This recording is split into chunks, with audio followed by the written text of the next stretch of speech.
A woman faces a very difficult situation, not only to survive, but also to protect a young child who is in trouble. The woman's name is Darby, a young woman in a rehabilitation center for addicts, and she is not alone. Darby was joined there by many others like her, and it was Darby's turn to tell the story of her life. But soon she got a call from her sister saying their mother was in the hospital. Darby had no choice but to go and see her mother, who was quite a distance away, but unfortunately it seemed impossible as Darby was not allowed to leave the rehab center. If caught, he would be punished and put in a separate room, but Darby had to go. That night, Darby quietly left in his car and quickly drove to the city where his mother was being treated. It seemed to be snowing that night, and Darby had gotten information from the weather forecast that there was likely to be a long storm that night.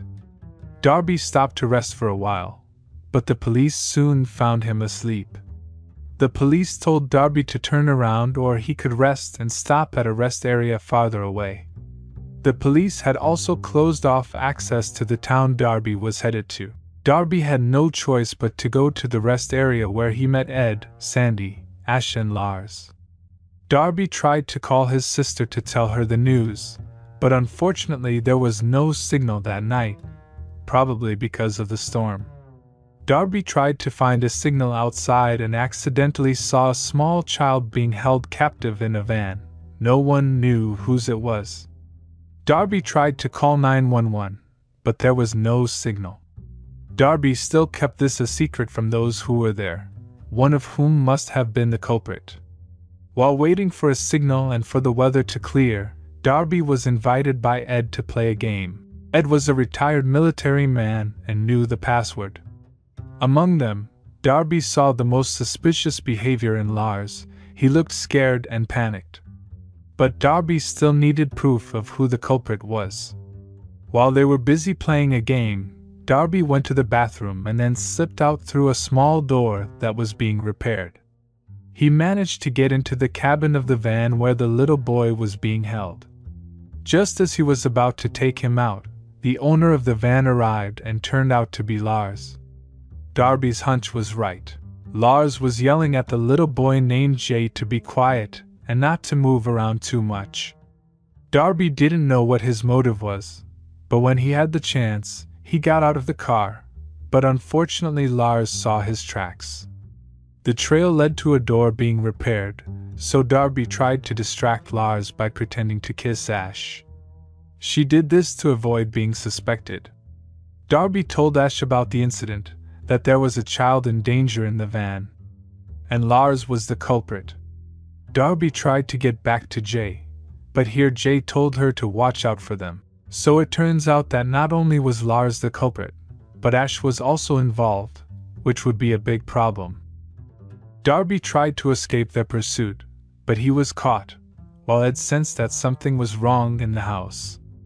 But Sandy said everything was fine. Maybe it was just the sound of the wind, while outside it turned out that Jay had managed to get out of the car. And the first person to see him was Lars. Lars pretended to get something out of the car, as did Darby, who had permission to go to the bathroom. But Ash followed him and beat him up there. Jay managed to escape and they used Darby to look for him. Darby tried to distract them with a flashlight. He ran away and the sound of a gunshot was heard.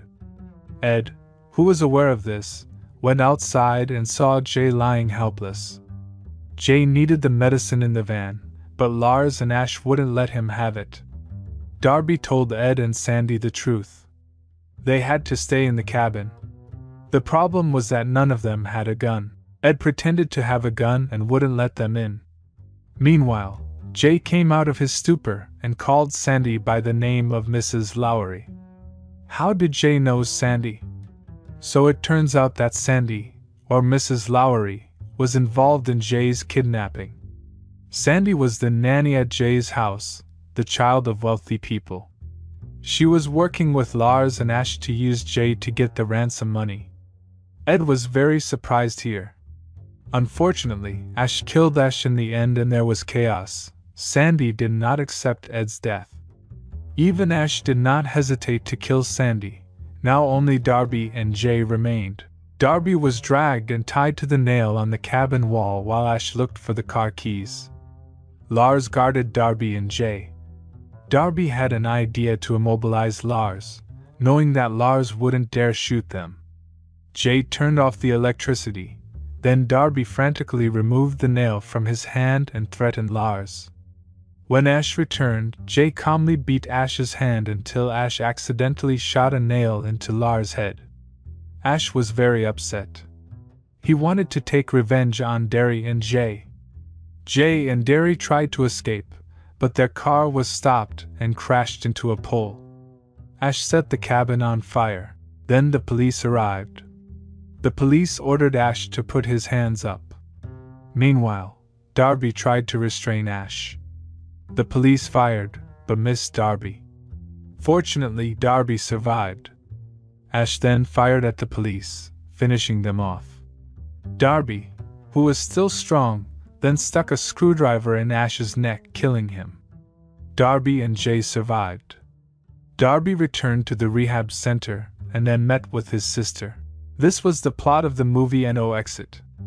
If you like this video, don't forget to leave a like and see you later.